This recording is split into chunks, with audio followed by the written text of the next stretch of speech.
വിശുദ്ധ ലൂക്കായുടെ സുവിശേഷം 1-ാം അധ്യായം 1-ാം തിരുവചനം.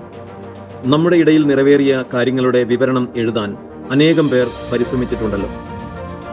ഈശോയിൽ സ്നേഹം നിറഞ്ഞ സഹോദരങ്ങളെ, വിശുദ്ധ ലൂക്ക ഒരു വൈദ്യനായിരുന്നുവെന്നും അദ്ദേഹം പൗലോസിന്റെ ശിഷ്യനായിരുന്നുവെന്നും നമുക്കറിയാം.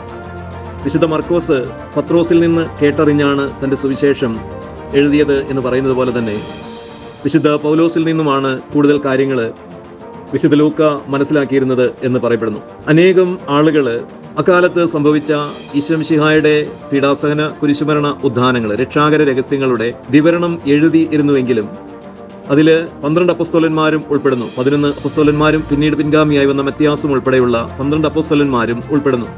അങ്ങനെ നിരവധി ആളുകൾ അക്കാലത്ത് സംഭവിച്ച ഈ രക്ഷാകര സംഭവങ്ങളുടെ വിവരണം എഴുതാൻ ശ്രമിച്ചിരുന്നു.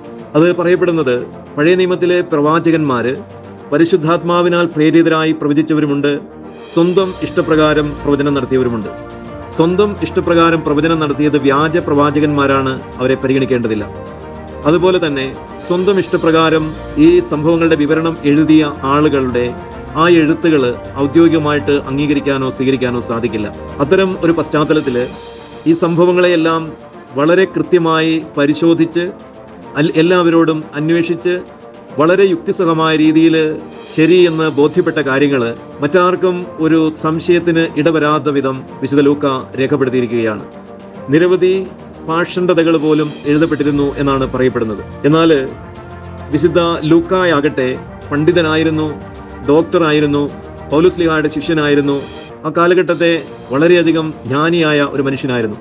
അദ്ദേഹം എല്ലാ കാര്യങ്ങളെയും പറ്റി വളരെ വ്യക്തമായി അന്വേഷിച്ച് മനസ്സിലാക്കി രേഖപ്പെടുത്തിയതാണ് വിശുദ്ധ ലൂക്കായുടെ സുവിശേഷം. അതുകൊണ്ടാണ് അനേകം പേർ പരിശ്രമിച്ചിട്ടുണ്ടല്ലോ, എല്ലാവരുടെയും പരിശ്രമങ്ങൾ പൂർത്തിയാവുക പോലും ചെയ്തില്ല എന്നതാണ് യാഥാർത്ഥ്യം.